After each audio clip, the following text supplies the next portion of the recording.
Dear students, today I would like to explain one more important topic, that is liquid drop model of the nucleus.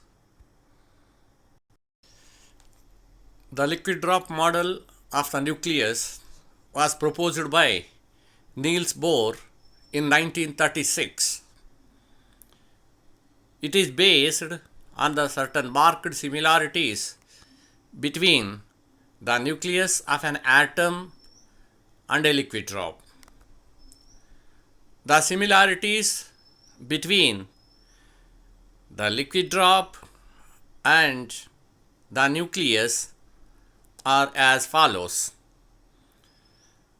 First similarity: a stable nucleus is assumed to be spherical in shape.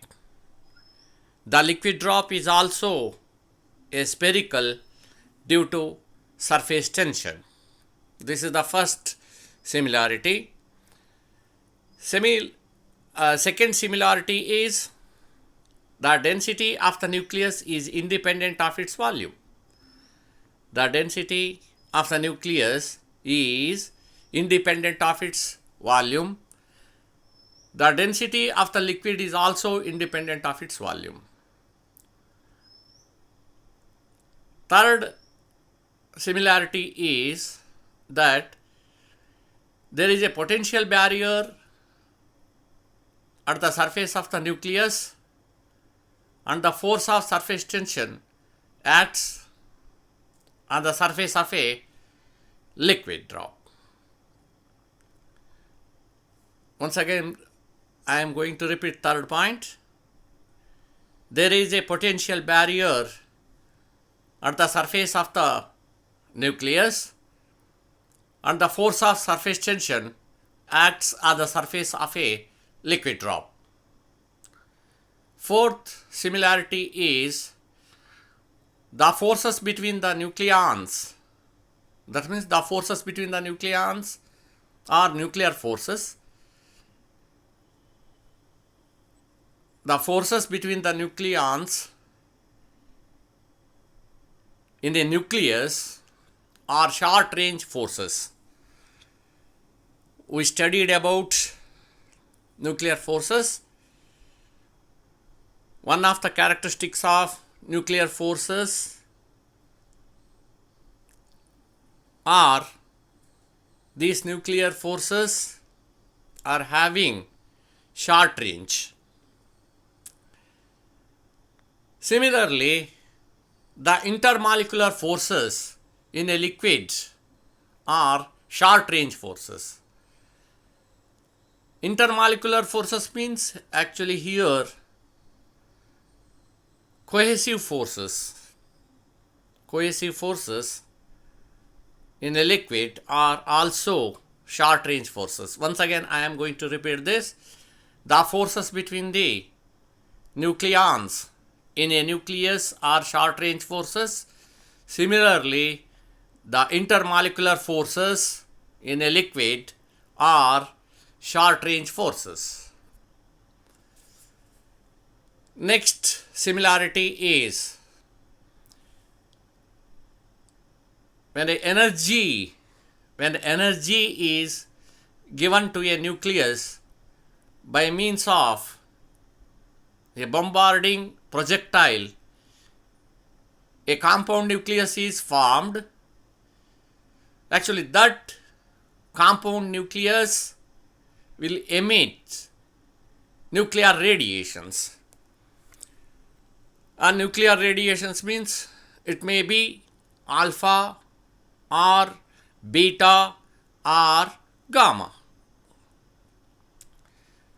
Similarly, when the thermal energy is supplied to a liquid drop,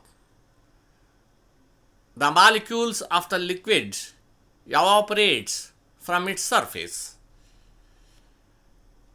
Once again, I am repeating this point.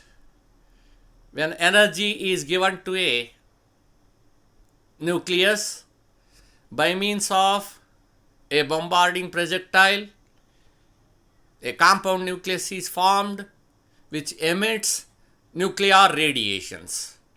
Similarly, when thermal energy is supplied to a liquid drop, the molecules of the liquid evaporates from the surface.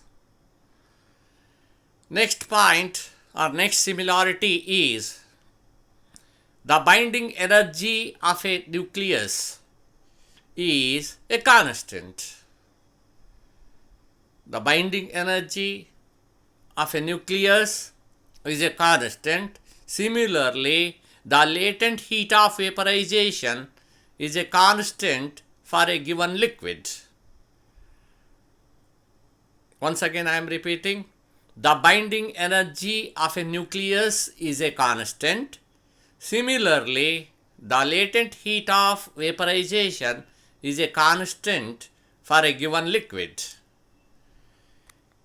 Next similarity is that when a drop of liquid is allowed to oscillate, it breaks up into two smaller drops of equal size.